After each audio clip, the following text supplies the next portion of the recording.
Welcome to Between the Covers. Here we have How to Apologize by David LaRochelle for little readers 2 years and up. This humorous hardcover guidebook is full of practical tips about when, why, and how to say you're sorry.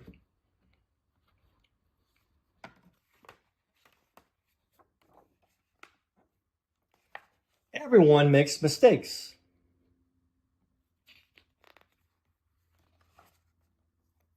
Whether you are big, crash,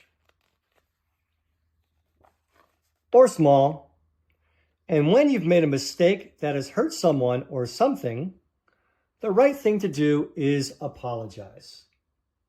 Now, young readers will enjoy trying to determine on each spread who made the mistake, what the mistake was, and how might it have upset someone else. Here, Kitty likely touched the large vase and knocked it off its pedestal, which says do not touch, causing it to break. This will probably cause the museum workers to be a little upset. Apologizing can be hard, especially if the other person is mad.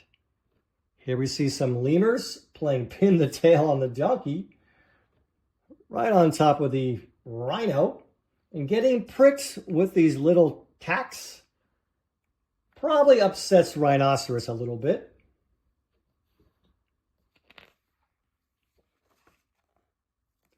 Or if it's someone you don't like. Here Kitty was trying to fly a kite and it looks like the kite string got tangled up with Kitty's neighbor trying to barbecue there.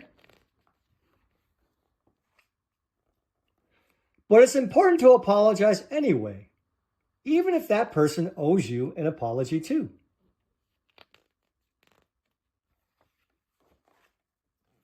Your apology can be simple.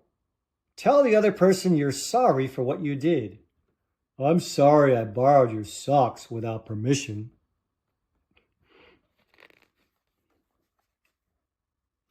Don't make excuses. No, I'm usually much more careful, but I had an itch on my knee and a mosquito flew down my throat, and I was trying to avoid a dangerous-looking crack in the sidewalk. And if your ladder wasn't taking up so much space, I wouldn't have bumped into it. The yes way. I'm sorry I knocked you over.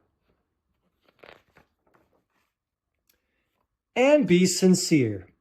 Not sincere?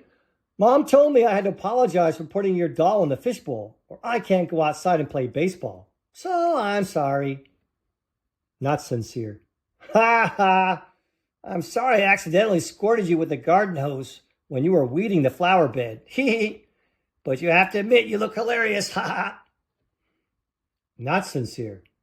Look at the new glow-in-the-dark watch I got for my birthday. And I'm having a cupcake party on Saturday.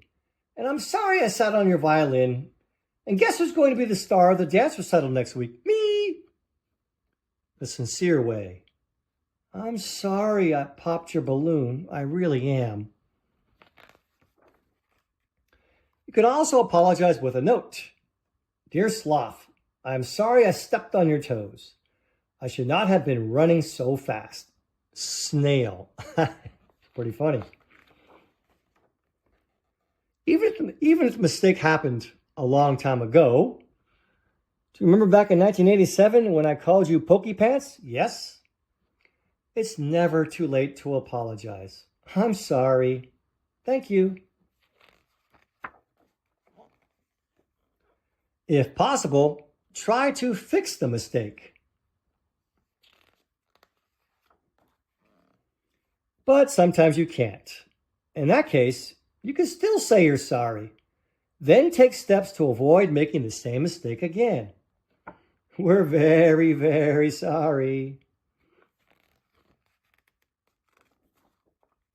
It might be difficult, but apologizing will make you feel better. More importantly, it'll make the other person feel better.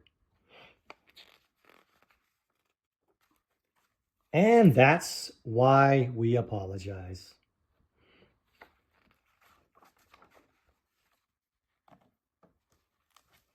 How to apologize. for both listeners who are just learning and older readers who need a refresher. This book is a welcome reminder that even though apologizing can be hard, it doesn't have to be complicated.